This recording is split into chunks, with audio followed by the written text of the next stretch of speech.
So what is an equilibrium expression? An equilibrium expression has something called the equilibrium constant.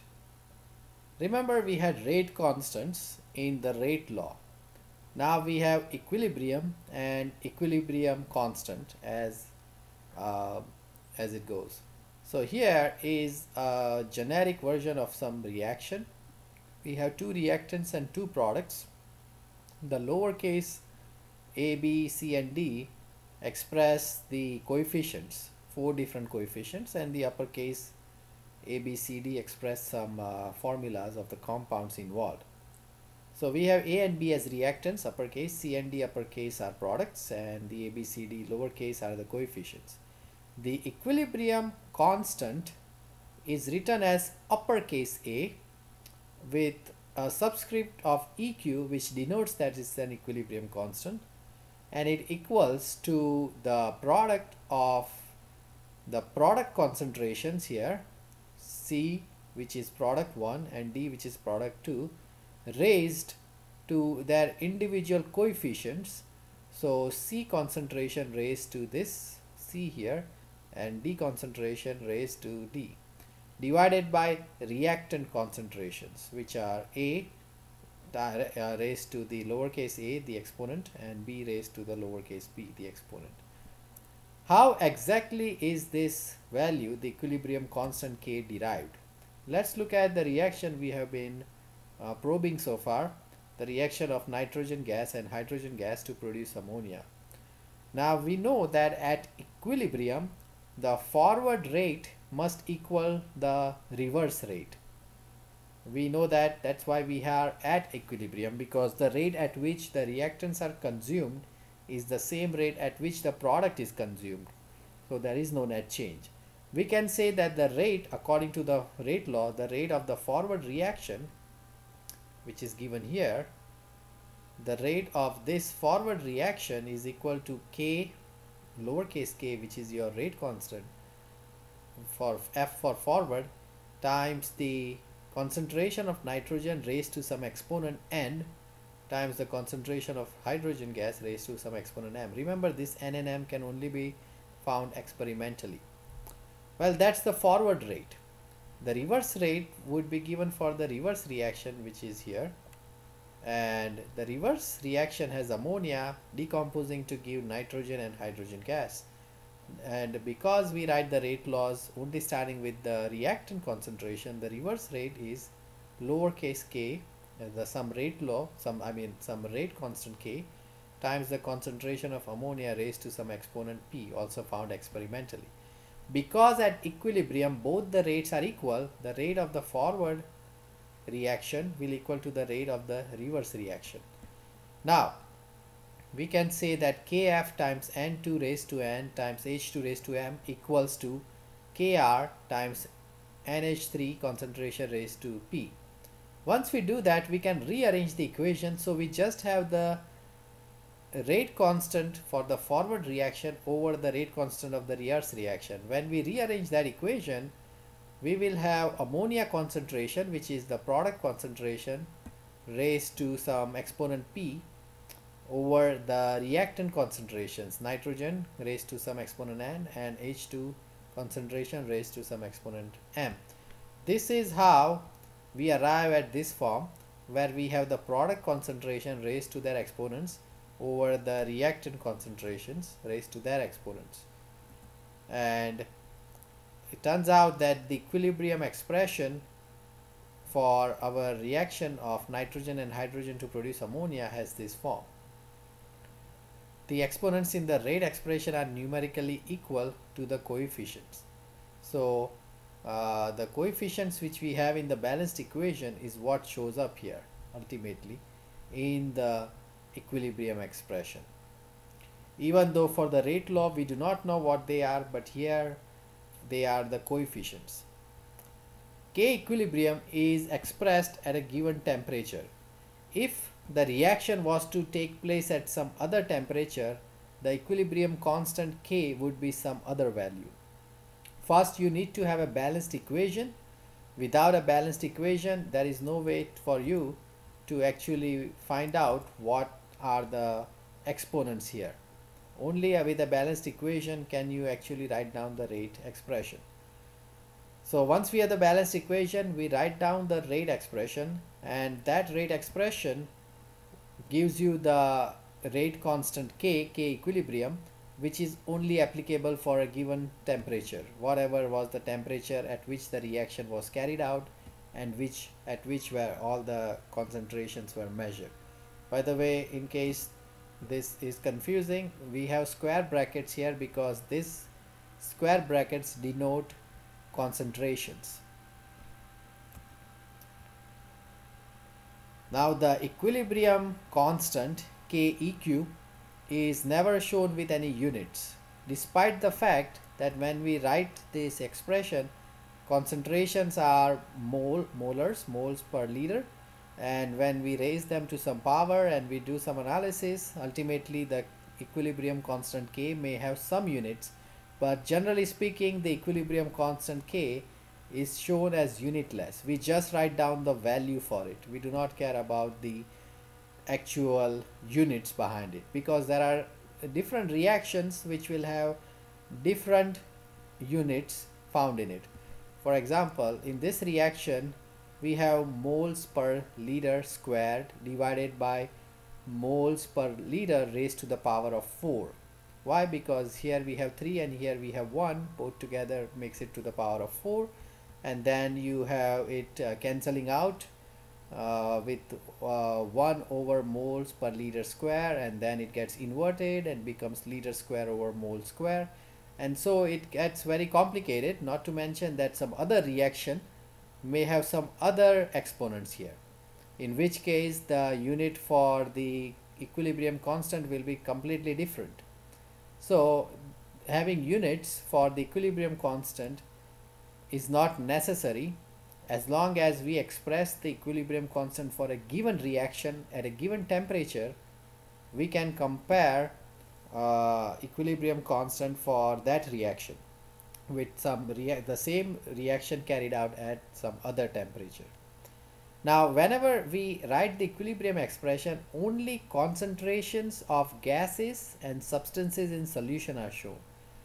We do not show equilibrium constants for pure liquids or pure solids, because pure liquids and pure solids by definition have their concentrations that do not change with time.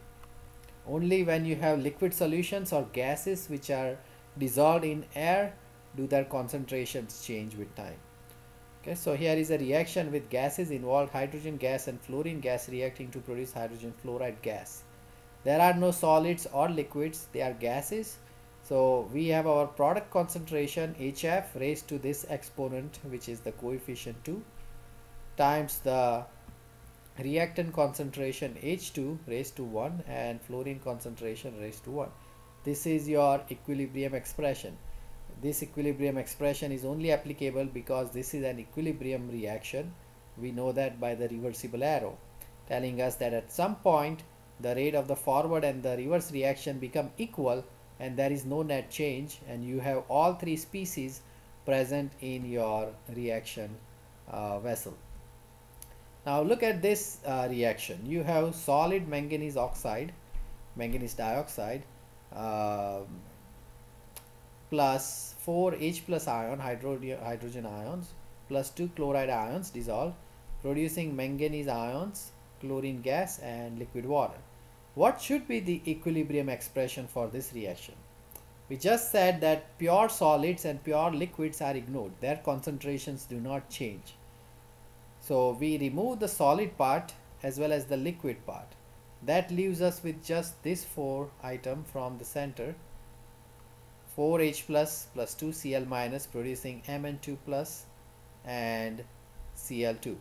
So that gives us the products Mn2 plus and Cl2 on the numerator side, and in the denominator we have H plus raised to the power of 4 because of the coefficient 4 and Cl minus raised to the power of 2 because of the coefficient 2. That would be the equilibrium expression for this reaction. Now once we have the value of the equilibrium constant K equilibrium, What does it mean? For example, if you have a value of K equilibrium that's 1 times 10 to the 3, which is 1000. Well, what does that mean? It's a large number, much greater than 1. Whenever you have a number like that, so 1000 or greater, it means that at equilibrium mostly the product is present. Now, how would you end up with 1000? For example, if we had the concentration of all four species here, Mn, Cl2, H plus and Cl minus, and we wrote down their concentrations and we evaluated the value of this expression and it gave us 1000. That means that the numerator term is 1000 times greater than the denominator term. That means the concentration of the numerators must be much greater, which are the products. The concentration of the products must be much greater than the concentration of the reactants. So a value like 1000, a positive number, in fact all equilibrium expressions will be positive value, but a number that's very large indicates that you have mostly product present. What about on the other hand, you have a value that's very small, smaller than 1, between 0 and 1, but let's say 0.001, which is 1/1000. That means that at equilibrium you have very little product concentration and a very high reactant concentration. If this was equal to 1/1000, or also called 1 times 10 to the negative 3, that means the product concentration evaluates to being 10,000 1000 times greater than the reactant concentration in the denominator term evaluates to being 1000 times greater than the product concentration in the numerator term, telling us that at equilibrium you mostly have reactants. Whenever you have a value that's between those two, between 1000 and 1/1000, we say that we have significant amount of both reactants and products. It might still be that we have a lot of one over the other, but still there is significant amount of both. So here is how the concentration changes. Remember, we saw a figure like this, but it was not concentration but rather rate. And when rate was involved at equilibrium, both the forward rate and the reverse rate were coming to the same value. Now here we have concentration. What is happening here? So initially in this reaction where we have nitrogen dioxide producing dinitrogen tetroxide, we have this equilibrium arrow. Initially we have high concentration of our reactant and zero product, and as time goes by we consume our reactant, so its concentration goes down. And notice how as more and more of it goes down, it starts to go down much more slowly, and at the same time the product concentration starts to increase. Well, at equilibrium, once we reach equilibrium, there will be no net change in their concentrations, as we learned, and whatever is the concentration of the product, it remains constant, and whatever is the concentration of the reactant, it too remains constant over time. So we can see that we have arrived at equilibrium starting at this point here on the graph. Beyond this point there is no net change in their concentrations. What if we put some values in there? Can we solve for it? Yes. So let's say some hydrogen iodide gas is placed in a sealed container and it comes to equilibrium between hydrogen gas and iodine gas and itself, hydrogen iodide. At equilibrium, the concentrations of each of these three are given as HI equals 0.54 molar, H2 equals 1.72 molar, and I2 equals 1.72 molar as well. We can expect the H2 concentration and the I2 concentration to be equal, because at equilibrium both of them would be equal. They are both produced in 1:1 ratio. So the equilibrium expression for this is the product concentration raised to the exponent 1, because the coefficients are 1, divided by the reactant concentration raised to the exponent 2, because the coefficient is 2. And then when we solve for this, we plug in the values 1.72 times 1.72 divided by 0.54 square. And when we solve for it, we get with 3 sig figs, with 2 sig figs, because we have 2 here, 2 sig figs 0.54, we get the answer as 1.0 times 10 to the 1. A number that's greater than 1 and less than 1000. So we can say that we have significant amounts of all three, as you can see. So this is how we solve for equilibrium expressions when concentrations are given.